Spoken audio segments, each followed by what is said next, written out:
In The Return of the Jedi, the Emperor was right about one thing.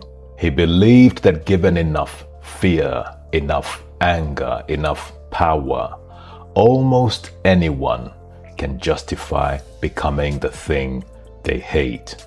And for one brief moment, Luke Skywalker almost proved him right.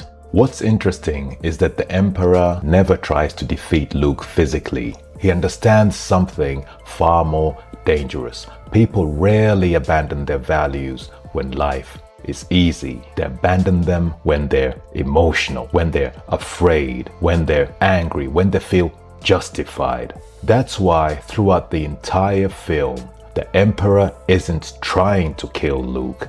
He's trying to provoke him. He wants Luke angry. He wants him afraid. He wants him to believe violence is the answer. And slowly it starts to work. When Luke arrives on the Death Star, he is calm, controlled, confident. But then the Emperor starts pressing on the cracks.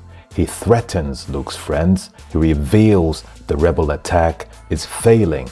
And eventually Luke snaps. Not when his own life is threatened, but when Vader discovers the existence of Leia. That's the moment everything changes. Luke explodes with anger. He attacks relentlessly, overpowers Vader, drives him to the ground, and cuts off his hand. At that moment, Luke has everything he thought he wanted.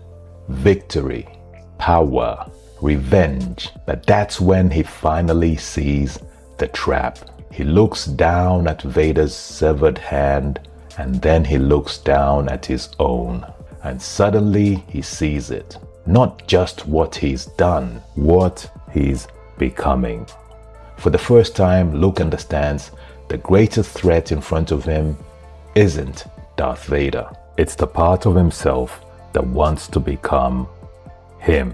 That's the moment the Emperor loses. Not when the Empire fails, not when Vader is defeated, but right there. Because the Emperor's entire plan depended on one thing: that Luke would do what most people do.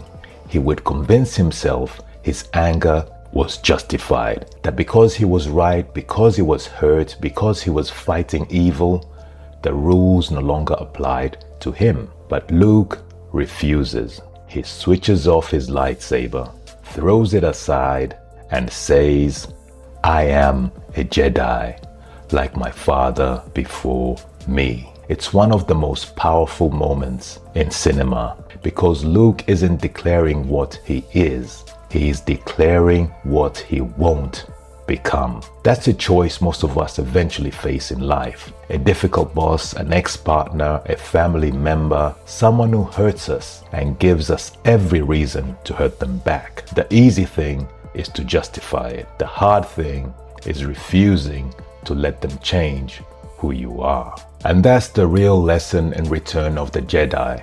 Not that good defeats evil, but that the most important decision you'll have to make is who you refuse to become. If you're interested in understanding yourself a little better, please consider subscribing. I'm Kirei, and until next time, peace.